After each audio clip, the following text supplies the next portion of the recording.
အခုဆိုရင်မှနော်စေးရုံကြီးကလည်း15နှစ်ပြည့်တော့မယ်ပေါ့နော်ညီမကလေးအကြီးလေးတွေကပြခဲ့တာဆိုတော့17နှစ်တိုင်ခဲ့ပြီပေါ့နော်အဲ့တော့ဒီစေးရုံကြီးပေါ့နော်လူကြီးတွေရောကလေးတွေရောပြည်သူလူထုတွေအကုန်လုံးပေါ့နော်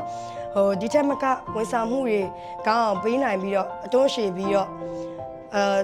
အောင်မြင်မှုတွေရရှိပါစေလို့ညီမဘက်ကဆုမွန်ကောင်းတောင်းပေးပါတယ်ရှင်82ခုနှစ်မှာဆရာဒီဆေးရုံကြီးမဆောက်ခင်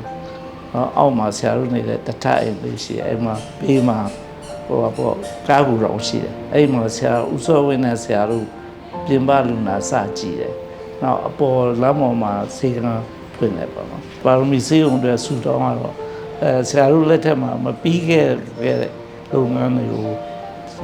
ဒီတဲ့အစင်နာမြင်ပြီးတော့ဆေးရုံအကြီးကြီး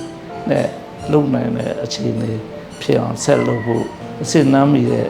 services ဖြစ်အောင်လုပ်နိုင်ပါစေလို့ဆရာဆုတောင်းပါတယ်အားလုံးပဲမင်္ဂလာပါကျွန်တော်က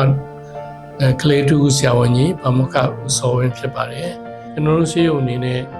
ဒီ15နှစ်တာကာလကိုအောင်မြင်စွာဖြတ်သန်းခဲ့ပြီးပြီအဲ့လိုပဲနောက်လည်းနှစ်ပေါင်းများစွာကျွန်တော်တို့ဆက်လက်ပြီးတော့အကောင်းဆုံးဝန်ဆောင်မှုတွေပေးနိုင်ဖို့အတွက်ကျွန်တော်တို့ကြိုးပမ်းနေမယ်ဆိုတာကိုအတည်ပြုရင်းနဲ့နှုတ်ခွန်းဆက်တာပါတယ်ကျေးဇူးတင်ပါတယ်ပါရမီဆေးရုံ15နှစ်ပြည့်မြောက်တဲ့နေ့ရစပြီးတော့လေးလူနာများရဲ့အကျိုးကိုဆက်လက်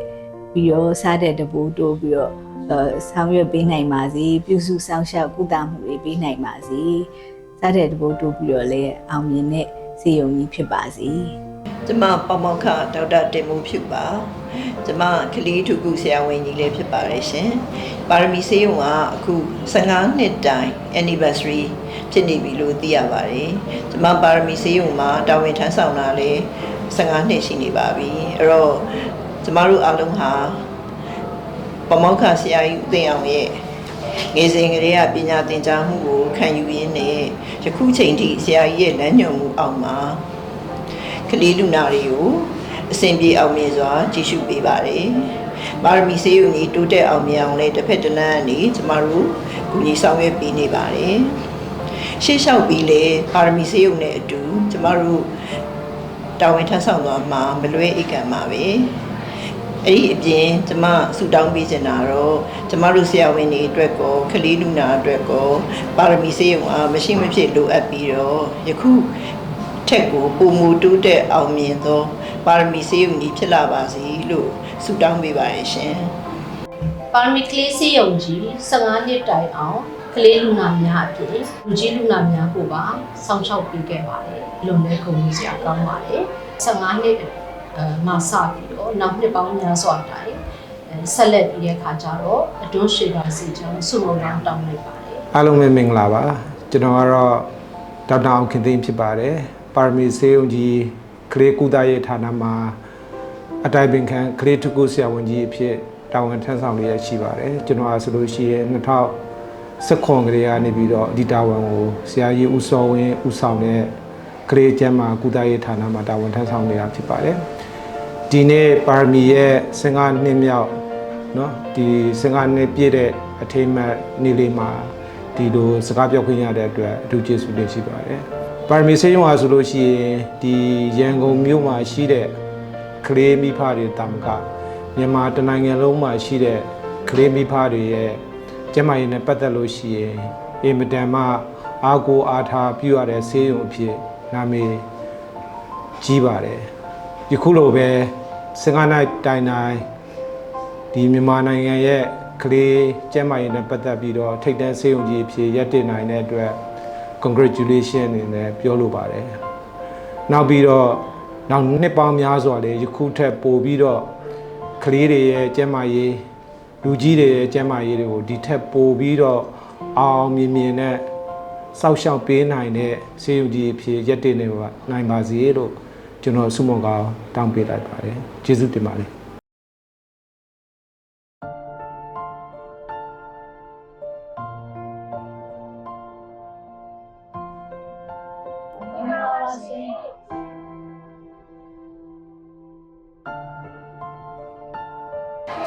နေထွေးလွန်ချုံမှုများပေးစွမ်းတဲ့နေရာပါရမီထွေထွေယောဂါကုဆေးရုံကြီးပါ ပါရမီစေယုံကြီး15နှစ်မှသည်နောက်နှစ်ပေါင်းများစွာတိုင်အောင်မြင်မှုများရရှိနိုင်ပါစေရှင်ကျမတို့ဒေါက်တာဆွေဇန်လိုင်းမှာပါရမီဆေးရုံမှာ9နှစ်ကျော်တာဝန်ထမ်းဆောင်ခဲ့တဲ့ Medical Officer ပါအခုကတော့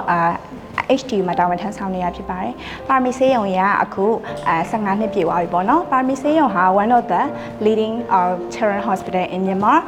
ပြီးတော့သူကခရူးဆိုင်မှုတွေ care ကောင်းမှုတွေအရန်ပြည့်စုံတဲ့ service တွေခရူးဆိုင်မှုတွေကလေးတွေရောမိဘတွေပေါ်မှာနှွေးထွေးမှုတွေနဲ့အများကြီးခရူးဆိုင်ပေးခဲ့တာအခုဆို15နှစ်ပြည့်ခဲ့ပြီပေါ့နော်ပါရမီဆေးရုံနဲ့အတူ clinical team member အနေနဲ့9နှစ်ကျော်တာဝန်ထမ်းဆောင်ခဲ့ရတဲ့အတွက်လည်းအရန်ကိုဂုဏ်ယူဝမ်းမြောက်မိပါတယ် I feel very much honored to this part of the team for this hospital ပါရမီအတွက်ဆုတောင်းစကားကတော့ဒီထက်ပိုပြီးတော့ရေရှည်15နှစ်မှတိုင်နောက်နှစ်ပေါင်းများစွာထိတည်တံ့နိုင်ပါစေလို့ဆုတောင်းမိပါတယ်ရှင်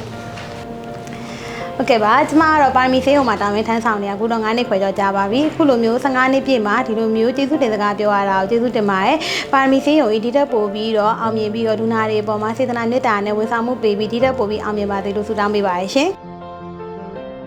ပါရမီဆေးရုံကြီး15နှစ်ပြည့်မှစ၍နောက်နှစ်ပေါင်းများစွာတိုးတက်အောင်မြင်ပါစေလို့ဆုတောင်းပေးအပ်ပါတယ်ရှင်ကျမတော့ ERC department မှာတာဝန်ထမ်းဆောင်နေတဲ့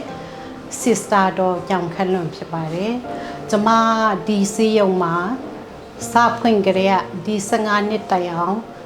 ရေရှည်တာဝန်ထမ်းဆောင်လာခဲ့ပါတယ်။ထမ်းဆောင်ခဲ့တဲ့အချိန်မှာအထက်လူကြီးများအားတော်၎င်းစီယုံအုပ်ချုပ်ရေးဖွဲ့အား၎င်းလှုပ်ဖို့ကိုင်ဖက်များညီငယ်ညီမငယ်များရဲ့အကူအညီနဲ့ပျော်ရွှင်စွာတာဝန်ထမ်းဆောင်ခဲ့ရပါတယ်။ပီတိလည်းဖြစ်ရပါတယ်။ဒီစီယုံကြီးမှလုပ်ခဲ့ရတဲ့အတွက်လည်းအထူးပဲဂုဏ်ယူမိပါတယ်ဒီစီယုံကြီး15နှစ်ပြည့်တဲ့နေ့မှာဒီလိုပြောကြားခွင့်ရတဲ့အတွက်လည်းကျေးဇူးတင်ပါတယ်ဒီပါရမီစီယုံကြီး15နှစ်ပြည့်မှစပြီးနောက်နှစ်ပေါင်းများစွာတိုးတက်အောင်မြင်ပါစေကြောင်းဆုမွန်ကောင်းတောင်းအပ်ပါတယ်ရှင်မင်္ဂလာပါရှင်ကျမကတော့ဒေါက်တာမေဆိုထွန်းဖြစ်ပါတယ်လက်ရှိပါရမီအထွေထွေယောဂကုဆေးရုံမှာ Chief Operating Officer အနေနဲ့တာဝန်ထမ်းဆောင်နေပါတယ်။ကျွန်မအနေနဲ့ဆေးရုံအုပ်ချုပ်ရေးဖွဲ့ကိုစားပါရမီအထွေထွေယောဂကုဆေးရုံ15နှစ်ပြည့်အထိမ်းအမှတ်အတွက်လိုက်လွဲဆောင်ဝန်တာကုန်မိတဲ့အကြောင်းကိုပြောကြားချင်ပါတယ်ရှင်။ပါရမီအထွေထွေယောဂကုဆေးရုံရဲ့15နှစ်ပြည့်မှသည်နောက်နှစ်ပေါင်းများစွာတိုင်အောင်မြင်မှုများစွာပိုင်းဆိုင်ပြီးပုံမတိုးတက်အောင်မြင်ပါစေကြောင်းဆုမွန်ကောင်းတောင်းအပ်ပါတယ်ရှင်။ကျမတို့ပါရမီအထွေထွေယောဂကုဆေးရုံမှာ Admin Department မှာ Admin Manager ရာထူးဖြစ်တာဝန်ထမ်းဆောင်နေတဲ့ဒေါက်တာဆောင်ဝင်းဖြစ်ပါတယ်။ကျမဆိုရင်ပါရမီအထွေထွေယောဂကုဆေးရုံစတင်တည်ထောင်စဉ်ကာလအချိန်စဉ်တဲကအခုလက်ရှိဆိုရင်တာဝန်ထမ်းဆောင်နေတာပါရမီဆေးရုံကြီးနဲ့တူတူ15နှစ်ပြည့်ပြီဖြစ်တဲ့ဝန်ထမ်းတူဖြစ်ပါတယ်ရှင်။အခက်အခဲများစွာရှိခဲ့ပေမဲ့လည်းကျမတို့ရဲ့ BUN အဖွဲ့ကြီးရဲ့လမ်းညွှန်မှုတွေနဲ့ကျမတို့ကြော်ပြတ်ခဲ့တာဆိုရင်အခုဆိုရင်15နှစ်တိုင်ပြည့်ခဲ့ပြီလည်းဖြစ်ပါတယ်။ယနေ့ကြားရောက်တဲ့15နှစ်ပြည့်နှစ်ပတ်လည်နေ့မှာနေစတင်ပြီးတော့နောက်နှစ်ပေါင်းများစွာတိုင်အောင်ကျမတို့ရဲ့ပါရမီဆေးရုံကြီးဟာလူနာတွေပေါ်မှာအကောင်းဆုံးဝန်ဆောင်မှုတွေပေးပြီးတော့နိုင်ငံတကာအဆင့်မီကျန်းမာရေးစောင့်ရှောက်မှုတွေပေးနိုင်တဲ့ဆေးရုံကြီးတင်အောင်အဖြစ်ဆက်လက်ဒုရှင်တည်တံ့နိုင်စေဖို့ဆုတောင်းမေတ္တာပို့သအပ်ပါတယ်ရှင်မင်္ဂလာပါရှင်ကျမကတော့ပါရမီထွေထွေယောဂကုဆေးရုံမှာ Office Manager ရာထူးနဲ့တာဝန်ထမ်းဆောင်နေတဲ့မအီရွှေစင်ဝင်းဖြစ်ပါတယ်ရှင်လွန်ခဲ့တဲ့2015ခုနှစ်ကနေပြီးတော့တာဝန်ထမ်းဆောင်နေတာယခုထက်ထိတိုင်အောင်ပါရှင်ပါရမီဆေးရုံကြီးက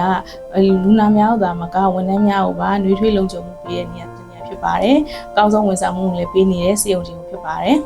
ပါရမီထွေထွေယောဂကုဆေးရုံကြီးကနိုင်ငံတကာအသိအမှတ်ပြု ISO လက်မှတ်အပြင် AACI လို့ခေါ်တဲ့ American မှာအသိအမှတ်ပြုထားတဲ့လက်မှတ်ကိုလည်းမကြသေးခင်ကမှမြန်မာပြည်မှာပထမဦးဆုံးစကူရရှိထားပါတယ်ရှင်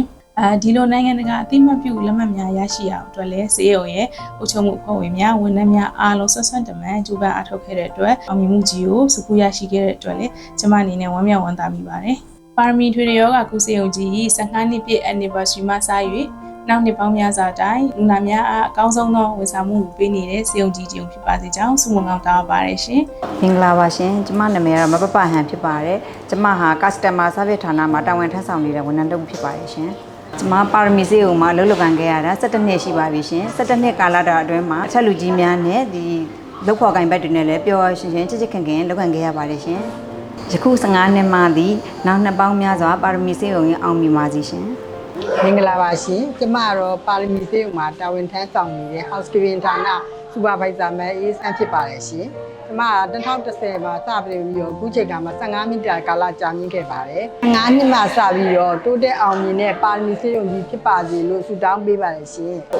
15နှစ်ပြည့်ကနေစပြီးတော့ပါရမီဆေးရုံကြီးနှစ်ပေါင်းများစွာတိုးတက်အောင်မြင်ပါစေလို့ဆုတောင်းပေးပါတယ်ရှင်လူထွေးလုံခြုံမှုများပေးစွမ်းသည့်နေရာ ပါရမီထွေထွေယောဂကုဆေးရုံမှာ ပါရမီထွေထွေယောဂကုဆေးရုံ15နှစ်ပြည့်နှစ်ပတ်လည်မှာဒီနောက်နှစ်ပေါင်းများစွာတိုင်အောင်အောင်မြင်မှုများစွာဖြင့်ဆက်လက်၍တို့ရှိတည်ရပါစေ